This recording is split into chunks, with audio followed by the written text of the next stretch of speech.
So, hello everyone. Welcome back to the amazing podcast of Domits. And you have the one and only Dan, and of course, third time in a row. The one and only Chiel making a statement.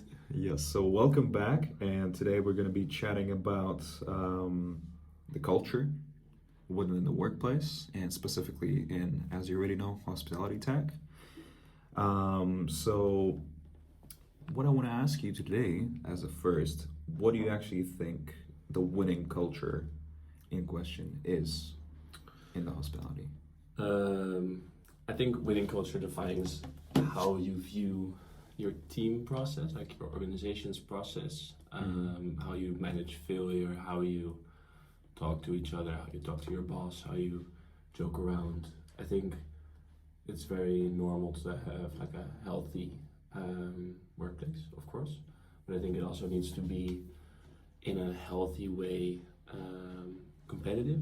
I think competition is important, but if you make it too competitive, like too reward based or too result based, it can get toxic. Yeah, and individualistic as well. I think winning defines how you a winning winning workplace, let's say like that. I think that's defined by how you work as a team and how you see each other, and not necessarily like, hey, I made the best results, because go start your own company, right? True. But you need to see certain things in comparison. For example, if you're like a leader in the market, if we talk generally like Apple, for example, right? At some point they started getting lazy, because if you're at the top of the chain, then you get lazy because there's not enough competition. So that's, I agree. There needs to be like a specific healthy. Competition is healthy, but it shouldn't turn toxic. It's healthy in a healthy amount. Yeah, that's obviously. True. I think winning workplace isn't necessarily driven by results, but mainly by progress. Yeah, I think that's the most important, and I think we focus on that properly within Domits. Yeah, I think we have that established. Yeah, absolutely. And what would you say that how do you actually balance innovation with reliability in the industry that kind of works 24/7? Yeah, in terms of like how you keep it winning. Yeah. Like, and not too stressed, because it's working 24/7, so you shouldn't be too stressed. You should be healthy and winning. I think, how do we balance innovation and reliability? I think reliability is more important than innovation, especially when you have a working product. Yeah. So like the guests pay for a product they want to use. So let's say, for example, you really like playing a game in the train, for example. Every morning you play a game in the train. And then what do you rather have? That you can play the game every day, or that they have maintenance every time you take the train, but then after the train ride there's something new? I think it's more important to focus on reliability, on having the system your guests paid for ready, and then sometimes coming with innovation on properly timed events or something like that. Yeah, to be honest, you can come up with a lot of new kind of innovative things, right? Innovation is good and all, but if you don't have the right stuff in place already, then you cannot even build it in the first place. It can be a great idea, but it doesn't necessarily mean that you can build it and make it reliable. You can kind of build it like from sticks and stones, but it's not going to be reliable. Yeah. So I agree. I think reliability is one of the most important things. Like, your guests pay for something, and it needs to stay at a certain level. For sure. And innovation is good, but if innovation means your product reliability goes down, then more people will quit because the reliability went down than people that will join because of the new update. Yeah. Unless the update is like massive and it's like announced a year ago or something, sure. But yeah, innovation for the sake of innovation is not good, because if you're trying innovation for the sake of like... Don't fix something that's broken. Yeah, and also if it's not broke, not fix it. I don't know what's... If it's not your broken, don't fix it. And well, within the team experience, right? If we get into more of that, would you say how hard is it to ensure that like tech teams truly understand the guest and the hotel experience? Not just tech, I'd say sales and tech, so everyone within the company. Yeah, so if we translate this to like the culture, right? Yeah. The winning culture. Yeah. That they understand what winning means. I think that's the question, right? How do you make sure your whole team understands why they are working? I think the most important part is you understand what they are working for, and they're not working for individual results, but you're working as a team towards a goal of helping guests. And accompanying your guests through the process and not necessarily your own. Of course, like I'm an intern, so I learn here, but my main focus is to make sure our product gets to a certain deliverable in terms of guest experience. Yeah. So I think it's important for tech developers to understand the feeling guests are supposed to have and not necessarily, hey, I'm making this issue, it's finished now. Yeah. You know what I mean? I'd say actually this is where reliability also comes in place, not just within the tech and its own, but like people, that we're also reliable in bringing something to the team. You need to be consistent. You don't have to be the outside. You don't have to like be the outsider as in the best, as in the guy with the best everything. You need to be reliable and people need to trust you. And I think if you only code, for example, from a point of innovation and not from, for example, let's say optimization, so the website runs faster, I think it's important to first focus on what you have and improving it, and then only adding new stuff when it's improved enough. Yeah. I think that's what defines winning, is that you focus on what you have and not necessarily in the future, because it's never enough. Yeah. I saw a quote from Jim Carrey a while ago. Like he won 2 Golden Globes and he was like, yeah, I'll get a 3rd one, then I'll be successful. Like you've won 2 already. And he accepted like, hey, I'm successful already, it's fine. Yeah. Sometimes you're gathering a lot for yourself, knowledge, wins and everything, but sometimes you need to like look back and say, wow, well I look made at it here. I made it here already. Yeah. Absolutely. I think winning defines accepting what you have, knowing what you can do, but still first focusing on where you are now. And looking at the future is good, but that can get unhealthy. Looking in the past is unhealthy as well. True, especially too much. You cannot move forward. You cannot build your future if you're looking into the past. Yeah. Because you turn your back to the future. That's true. Oh, crazy, Dan. Crazy, Dan. Wow. I think we should just stop here because this is the highest we're gonna get. The highest point. This is the best the podcast is gonna get. No, but see, we're gonna make it better. All right. But since we kind of know it, but our listeners might not, is what are the behaviors that are kind of rewarded, are kind of seen to be winning, achievable? Yeah, like winning. I think winning is, in a sense, mainly about being professional in communication, and like I said, it's not necessarily about what you deliver. Of course, you have to deliver, but I think it's mainly the way how you do it which defines a winning workplace. Because let's be honest, if you don't perform that well and if you don't deliver like the best of work, but you're really professional about it, you're really eager to learn, you're really open to improve, I think that will define more like a winner's mentality than somebody who's really good at what he does but he's a dick, you know? True. Yeah, that's also where communication is super important. Yeah.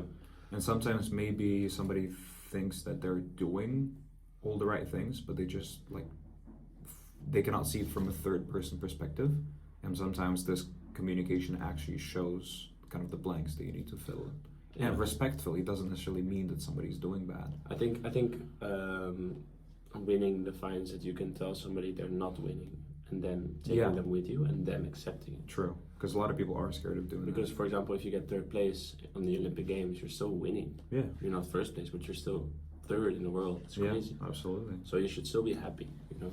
Yeah. I think if you strive too much to be the best, you'll fall. You know, it's better to accept where you are and try to improve day by day. If you're unhealthily, or even sometimes, you know, if you're really structured to the point that you really want to achieve something, like unhealthy amounts, it's gonna run away from you. Yeah, so I think winning is good if you define it, if you try to win once. Yeah. But don't be like, hey, I won now, I have to win every other time. Yeah, exactly. Winning means going forward, not necessarily, you know. True.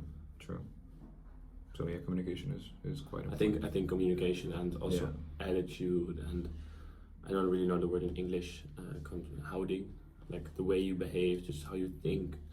I think that's the most important part. And of course, if you're like really good at coding, then if you make a really sick program, that would be amazing. But yeah, I think that's the most important part. Yeah, I agree.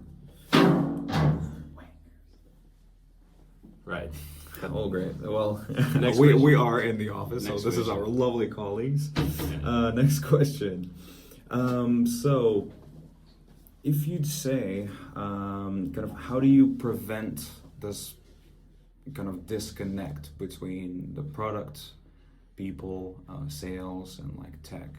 Yeah, because of course the product people could be winning, but sales could be down on sales, for example, like down on calls. I think it's important to define winning within the product. Like, of course, product workers, like developers, they win when a new feature is announced. But if nobody uses the feature, are you really winning as a company?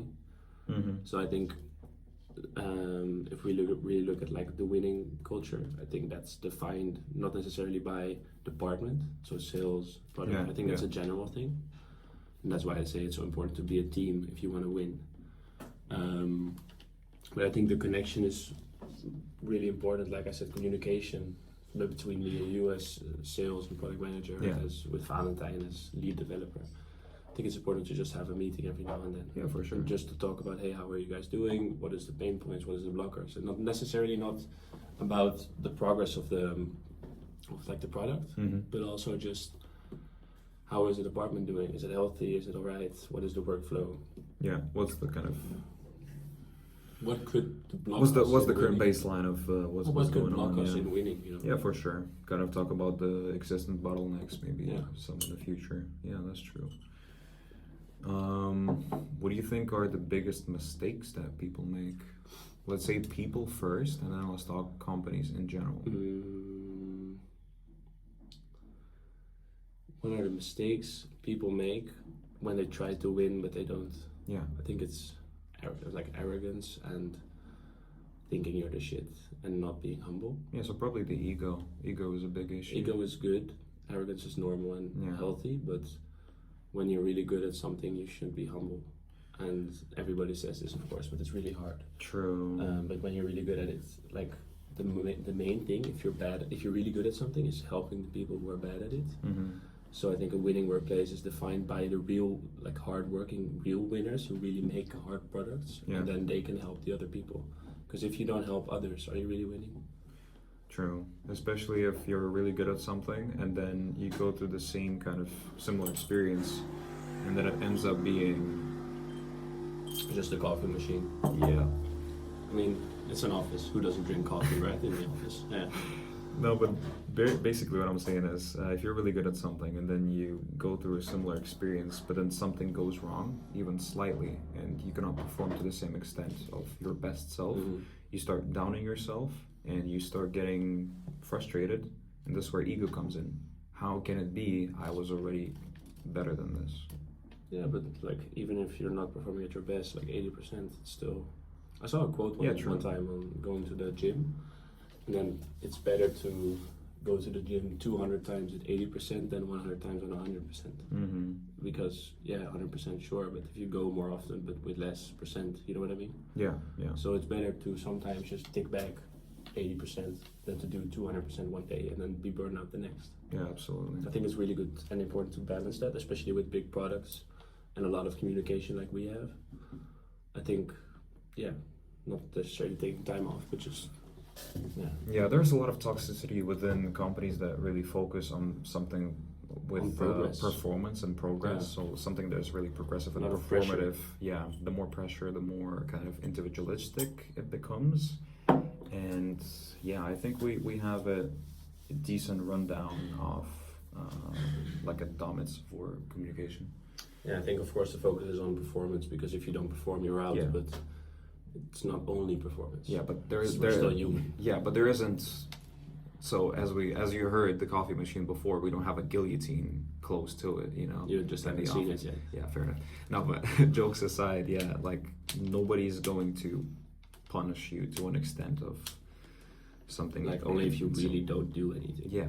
And of course, if you aren't attending for a while, or if you're offline or something, of course we'll ping you and we'll want to talk to you. But the main thing is just do your work, communicate professionally, and then we can always work it out. If there is something that isn't working, communicate it, and then everything can be fixed. As long as you're professional, If you everything talk, can be fixed. Yeah, absolutely. I think the main problem with a company who's not winning is that their communication is not open and honest, and they don't accept people who maybe don't perform 100%. Yeah, because it's either people are scared, or they just know more than others, and since it has more individualistic approach, they're like, okay, then it's an advantage for me. I know they don't, so I'll succeed. Yep. But I think But not the company. I think within Domits it's pretty good. Yeah, it is. It is. Do you have any other questions? No, well, on that happy note, Crazy.